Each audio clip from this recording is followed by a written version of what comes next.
आप क्योंकि हिंदू कम्युनिटी से हैं और माइनॉरिटीज़ के आप जो रिप्रेजेंटेटिव हैं, और ख़ास तौर पे जब आप कराची से यहाँ तशरीफ़ लाए हैं, तो आप ज़रा सबसे पहले तो अपने बारे में और अपनी कम्युनिटी के बारे में और उनके मसाइल के बारे में बात कीजिए। मेरा नाम डॉक्टर जयपाल छाबड़िया है और मैं आई सर्जन हूँ, और जो पाकिस्तान हिंदू फोरम है उसका मैं प्रेसिडेंट हूँ और नेशनल कमीशन फॉर माइनॉरिटीज़ का मेंबर हूँ, और डॉक्टरों की एक एसोसिएशन है पाकिस्तान मेडिकल एसोसिएशन, उसका कराची का मैं ऑफिस बेरल हूँ, और उसके अलावा मैं ह्यूमन राइट्स कमीशन से वाबस्ता हूँ पाकिस्तान से, उनसे मोर देन 20 ईयर्स से। अब जैसे आपने पूछा है कि पाकिस्तान में हिंदुओं के मसाइल, तो गैर मुस्लिम जो भी यहाँ रहते हैं पाकिस्तान में उनके कुछ मसाइल हैं, और उनके मसाइल एक तो फोर्स कन्वर्जन का मसला है, और दूसरा उनके जॉब्स का मसला है, सिविल अवार्ड्स का मसला है जो उनको हमारी डिमांड है कि ज़्यादा मिलने चाहिए उनके परसेंटेज के हिसाब से, जो 5% कोटा है उसके हिसाब से मिलने चाहिए। और उसके अलावा हम इस पे भी मैं बात करता हूँ कि जो हमारा कॉन्स्टिट्यूशन है उसमें ये लिखा होना नहीं चाहिए कि non Muslim is not eligible to be the president और प्राइम मिनिस्टर ऑफ पाकिस्तान। और now in 18th amendment again they did the amendment, the chief justice is not can be from the non-Muslim, and the chief election commissioner also is not cannot be done from the non-Muslim। तो ये लिखा होना नहीं चाहिए। बाकी तो हम समझते हैं खुद भी कि हमारी जो 5% पॉपुलेशन है, तो हम मुल्क का सदर या वजीर आज़म उस वक्त तक नहीं बन सकते। जैसे हमारे आरिफ अलवी साहब बने तो उनको वोट लेना पड़ता है, जब हमारा वोट जब कम है 5% है तो हम बन नहीं सकते जब तक हमें मेजॉरिटी कोई सपोर्ट ना करे। लेकिन आइन में लिख देना ये एक डिस्क्रिमिनेशन शो करती है, वो लिखा होना नहीं चाहिए। जैसे मैं कई मिसाल दूं कि अगर हिंदुस्तान के आइन में या श्रीलंका के आइन में या अमेरिका के आइन में ये लिखा जाए कि मुसलमान यहाँ का सदर नहीं बन सकता, तो उसमें लाजमी हमारा रिएक्शन अच्छा नहीं होगा, क्योंकि हम चाहते हैं कि all citizen should be equal. जैसे हमारे फाउंडर कायद-ए-आज़म मोहम्मद अली जिन्ना ने जो 11 अगस्त को स्पीच की थी, उन्होंने ओपनली और बाकायदे ये बोला था कि all citizens are equal in Pakistan and nothing to do the state with the religion. तो ये इस पे अमल होना चाहिए कि तमाम सिटीजन्स उसमें बराबर हों, और ये कॉन्स्टिट्यूशन में लिखा होना नहीं चाहिए।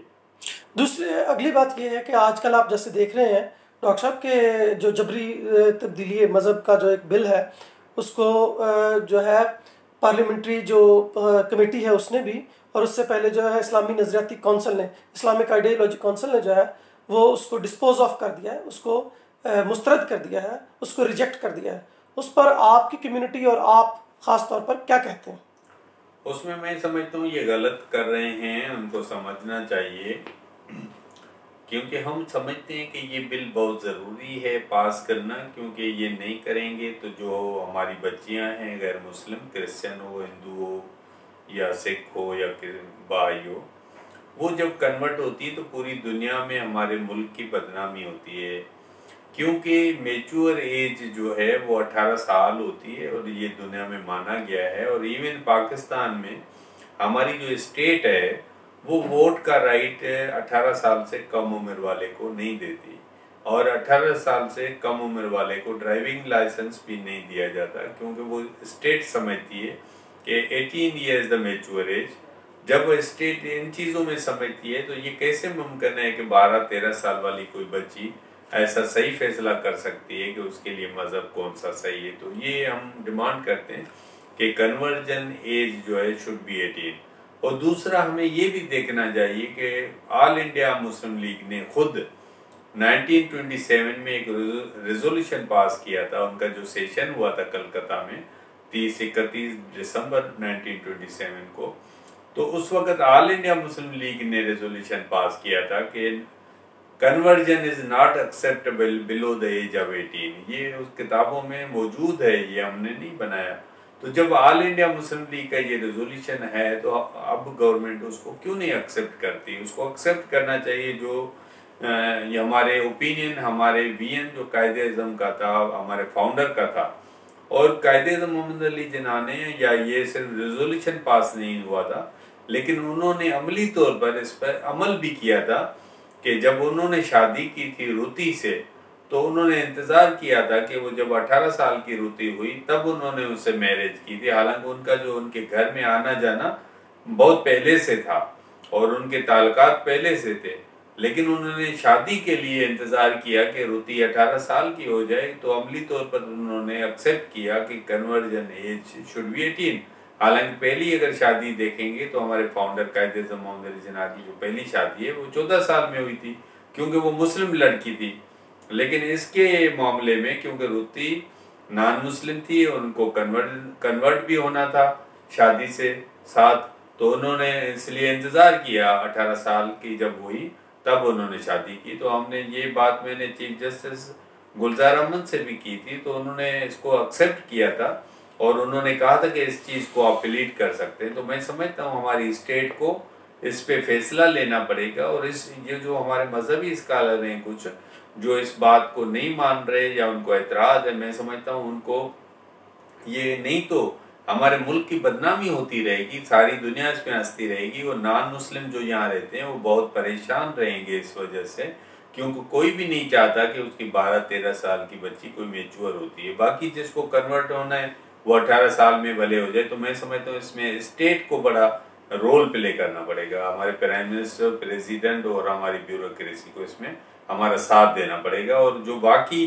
शिरीन मज़ारी साहिबा ने हमारी उसमें हिमायत की थी, आई वाज इन मीटिंग, तो अभी जो ये अगर लिए किया जाएगा तो इससे मैं समझता हूँ मुल्क को फ़ायदा नहीं होगा, इससे नुकसान होगा। डॉक्टर साहब, आप क्योंकि नेशनल कमीशन फॉर माइनॉरिटीज़ जो है आप उसके भी मेंबर हैं, वहाँ एक बात है जिसके मुतल्लिक़ ये कहा जा रहा है कि जो जायदादें हैं, जो प्रॉपर्टीज़ हैं, कम्युनल प्रॉपर्टीज़ हैं, उनके लिए एनओसी आपने दिए हैं। कितने एनओसीज अभी तक जो है वो आपके जब से आपके पास ये कमीशन आया है, कितने एनओसी आपने जारी किए या आपकी उसमें मेंबरशिप के जो टेन्योर है उसमें जारी हुए, या इससे पहले कितने जारी हो चुके हैं, या टोटल कितने जारी हो गए? अच्छा, इसमें जो ये हमारे से पहले ये होता रहा कि कई प्रॉपर्टीज हैं, और स्पेशली ये क्रिश्चियंस की प्रॉपर्टीज में हो रहा है कि कई प्रॉपर्टीज उनकी पहले बेची जा चुकी हैं जिनको रिलीजियस मिनिस्ट्री एनओसी देती थी। और जब हमारी कमीशन बनी है तो पहला केस हमारे पास सेल्वेशन आर्मी का आया था लाहौर का, जो तकरीबन कोई बड़ी एक प्रॉपर्टी थी कोई 400 मिलियन की कोई प्रॉपर्टी थी जो हमारे पास आई। तो उसमें एक सब कमेटी हमारे चेयरमैन ने बनाई, उस सब कमेटी का चेयरमैन मैं हूँ जो एनओसी कमेटी है। तो जब मुझे उसका चेयरमैन बनाया गया और एक हमने सब कमेटी बनाई, तो हमने बैठ के एक मीटिंग की और हमने उसके लिए पहली दफ़ा, मैं समझता हूँ 70 सालों में पहले पाकिस्तान में कभी रूल्स नहीं बनाए गए, तो हमने एक रूल्स बनाए कि जो भी प्रॉपर्टी बेचनी होगी तो उसके लिए ये वाले रूल्स होंगे, इसको फॉलो करना पड़ेगा। तो उसका नंबर 1 रूल ये है कि जो भी प्रॉपर्टी बेचना चाहती है, कोई काउंसिल है, एक कोई बोर्ड है या कोई कमेटी है, कोई भी जो बेचना चाहते हैं प्रॉपर्टी, वो एक रिटन में एप्लीकेशन देंगे एनओसी के लिए कमीशन को, नंबर 1 ये। दूसरे नंबर रूल ये होगा कि हम वहाँ का जो डिप्टी कमिश्नर से हम रिपोर्ट लेंगे, वो रिटन में हमें देगा कि ये जो प्रॉपर्टी है वो इन्हीं के नाम पर है जो बेच रहे हैं, या उनके नाम, उसका करंट स्टेटस क्या है। तो ये हमें डिप्टी कमिश्नर उस इलाके का रिपोर्ट देगा, ये दूसरा रूल है। तीसरा रूल हमने ये रखा था कि इसको जो बेचने से पहले बेचेंगे तो एडवर्टाइजमेंट करेंगे बड़े 2 अखबारों में, जंग और डान में, कि किसी में भी या दोनों में या एक में, बड़े अखबार में, कि किसी को इस पे ऑब्जेक्शन है तो वो इस पे ऑब्जेक्शन उठाए कि इसका केस पे किसी को ऑब्जेक्शन भी नहीं हो, और दूसरा ये कि उसका रेट हमें सही मिले उसको बेचने में, एक तो ये था। और चौथा रूल हमने उसमें ये भी रखा था कि वो जो हमें एप्लीकेशन दे रहे हैं वो एफिडेविट पे हमें लिख के देंगे कि ये जो पैसा है वो जब सेल के बाद पैसे मिलेंगे वो कम्युनिटी के लिए यूज होंगे, कोई पर्सनल काम के लिए वो यूज नहीं कर सकता। तो वो एफिडेविट पे हमें रिटन में भी देंगे। और उसमें हमने ये भी किया, उसका हमें प्रपोजल भी उस एफिडेविट पे देंगे कि ये पैसे जो खर्च होंगे कहाँ खर्च होंगे, उसका डिटेल भी हमें देंगे। और उसके साथ साथ हमें एफिडेविट पे ये भी देंगे कि अगर ये वो कल गलत हमें इंफॉर्मेशन देते हैं, सेल आउट जो कर रहे हैं प्रॉपर्टी उसकी, तो उनके लिए अकॉर्डिंग लॉ उनके लिए पनिशमेंट भी होगी। तो ये हमने रूल्स बना दिए हैं। बाकी हमारी कमीशन ने सिर्फ एक ही उसकी सैल्वेशन आर्मी के लिए एनओसी दी थी, उसमें हमने बड़ी मीटिंगें की थी। तमाम जो सैल्वेशन आर्मी के उसके जो मेंबर्स थे पाकिस्तान में भी और जो बाहर यूरोप में रहते हैं उनको हमने जूम पे भी लिया था, उनसे बाकायदे हमने डिटेल्ड क्वेश्चन आंसर किए थे। जब हमें लगा कि वे ये वाकई जो बेच रहे हैं ये अपनी कम्युनिटी के लिए पैसे यूज करेंगे और जो प्रॉपर्टी बेच रहे हैं उसका इस वक्त कोई सही इस्तेमाल नहीं है, तब हमने परमिशन दी थी। बाकी इसके अलावा कोई रिलीजियस मिनिस्ट्री ने या कोई गलत कोई ऐसी सेल आउट हुई है तो उसके बाद कोई भी हमारे पास अगर एप्लीकेशन देगा तो हम उसको इन्वेस्टिगेट करेंगे, और वो गलत तरीके से बेची गई है तो वो रिजेक्ट भी हो सकती है। अगली बात जो है वो ये है कि क्योंकि आप सिंध से हैं और आप क्योंकि हिंदू कम्युनिटी को रिप्रेजेंट करते हैं, तो कुछ एलिमेंट्स हैं जो गवर्नमेंट के साथ मिलकर या जो अपना एक इन्फ्लुएंस है, जो मजहबी इन्फ्लुएंस है, उसको इस्तेमाल करके तो इस बिल को जिसकी बात हम जबरी मजहबी तब्दीली की बात कर रहे हैं उसमें इन्फ्लुएंस करते हैं, जिसकी वजह से इस्लामिक आइडियोलॉजी काउंसिल ने और बाकी ने रिजेक्ट किया, जैसे कि मियाँ मिठू की हम बात कर रहे हैं या इस तरह के जो बाकी लोग हैं। तो उनके बारे में आपका क्या कहना है? और ख़ास तौर पर इस वक्त जो पंजाब की सूरत हाल है वो ये है कि 177% जो है वो अबडक्शन और अगवा और जो है फोर्स कन्वर्जन जो है वो बढ़ी है। तो सिंध की क्या पोजीशन है? मैं समझता हूँ फोर्स कन्वर्जन का जो इशू है बहुत पुराना है, जैसे मैंने भी बताया कि तो उसमें सिंध में वाकयात ज़्यादा इसलिए हो रहे हैं कि वहाँ मियाँ मिठू है और जो अयूब जान सरंदी है, इनका एक रोल प्ले है। जैसे मैं एक छोटी मिसाल देता हूँ कि अगर मैं एक नशा बेचूं किसी इलाके में और बच्चे अपनी मर्जी से वो नशा खरीदें, लेकिन क्या स्टेट मुझे इजाज़त देगी क्या मैं नशा बेचूं? और मैं तो ये बोलूँगा कि भाई मैं किसी को मजबूर नहीं कर रहा, वो अपनी मर्जी से खरीद रहा है, लेकिन उसके बावजूद रियासत मुझे इजाज़त नहीं देगी कि मैं नशा का काम करूं और नशा बेचूं। तो मैं समझता हूँ ये जो अयूब जान सरंदी हैं और मियाँ मिठू हैं ये गलत काम कर रहे हैं, इनको स्टेट को परमिशन नहीं देनी चाहिए, इससे बदनामी हो रही है। और हमें बोला जाता है कि ये बच्चियां अपनी मर्जी से हो रही हैं, कि ये अपनी मर्जी से नहीं हो रही, इसमें प्लानिंग से काम किया जाता है। 12, 13, 14 साल की बच्चियां हैं वो ये फैसला कैसे ले सकती हैं? बाकी क्योंकि उसमें बहुत सारे कई फैक्टर होते हैं। अगर हम कुछ साल पहले माजी में चले जाएंगे 20-30 साल पहले, तो यहाँ जब मिशनरी क्रिश्चियन मिशनरी काम करती थी तो कई कन्वर्ट होके क्रिश्चियन भी हो जाते थे, इवन मुसलमान भी। लेकिन अभी इस वक्त क्योंकि जालक के बाद मिशनरी को यहाँ काम करने नहीं दिया जाता कि वो इसलिए दूसरे मज़हब वाले नहीं करते इस पे काम। तो मैं समझता हूँ मज़हब कबूल करना या कन्वर्ट करना ये कोई वो बुरी बात नहीं है, जो भी समझता है अपनी मर्जी से। लेकिन हमारा इसमें ये डिमांड है कि 18 साल क्योंकि मेच्योर एज है और रियासत उसको मेच्योर एज समझती है, तो जिसको भी कन्वर्ट होना है वो एक तो 18 साल का होना चाहिए।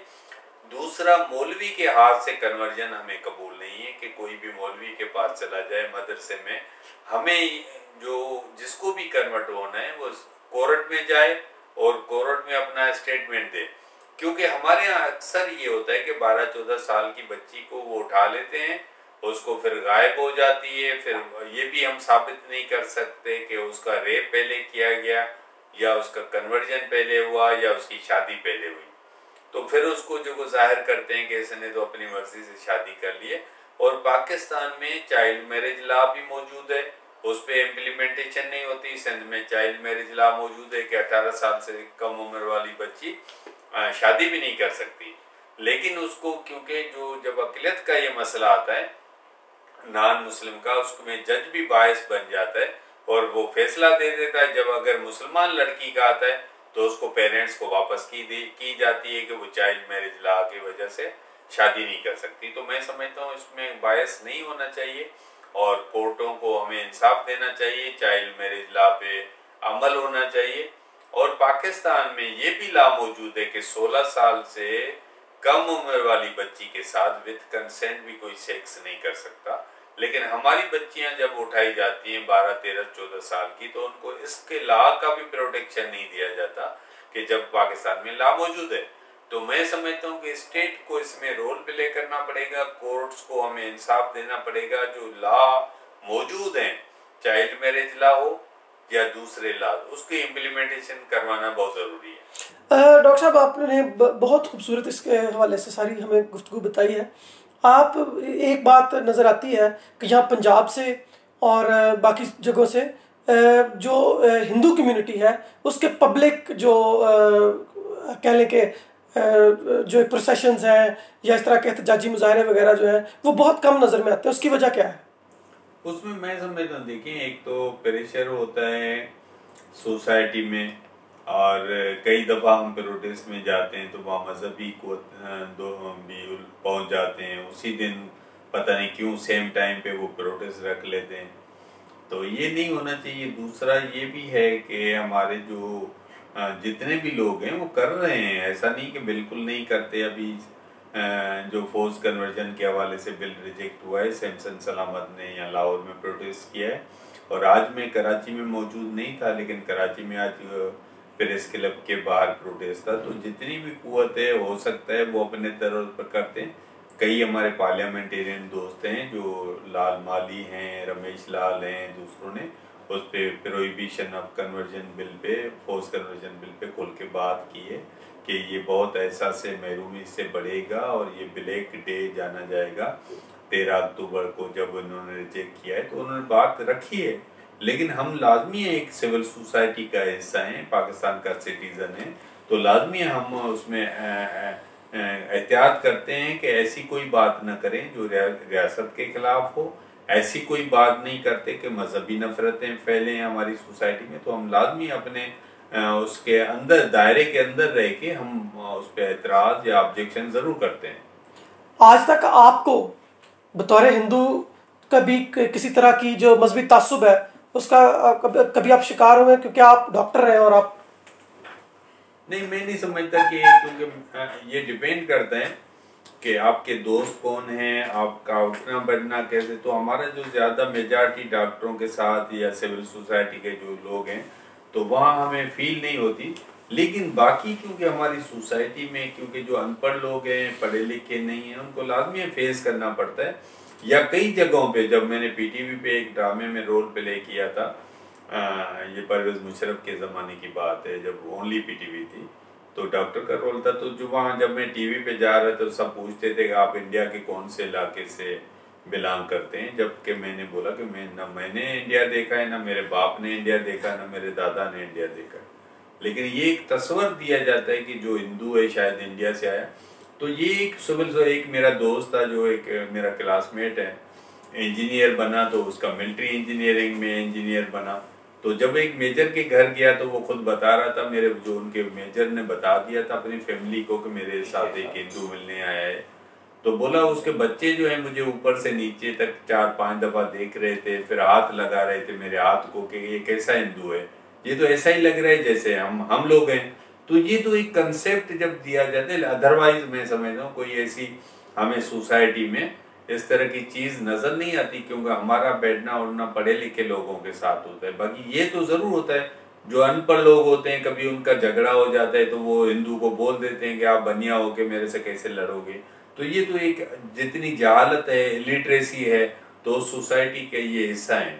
बाकी जनरली हम जब मीटिंगों में जाते हैं या कहीं भी जाते हैं पढ़े लिखे लोगों में, तो हमें डिस्क्रिमिनेशन नज़र नहीं आती। नेशनल सिंगुलर करिकुलम एक चीज़ है, उसके बारे में आप क्या कहेंगे? तो उसमें देखिए एक डिबेट चल रही है। मैं एजुकेशनिस्ट तो नहीं हूँ, लेकिन मैं समझता हूँ कि जो भी सिलेबस बनना चाहिए उसमें कोई रिलीजियस डिस्क्रिमिनेशन उसके अंदर नहीं होनी चाहिए। कोई ऐसा लेसन नहीं हो कि दूसरे रिलीजन के उसका कोई तासुर दे रहा हो।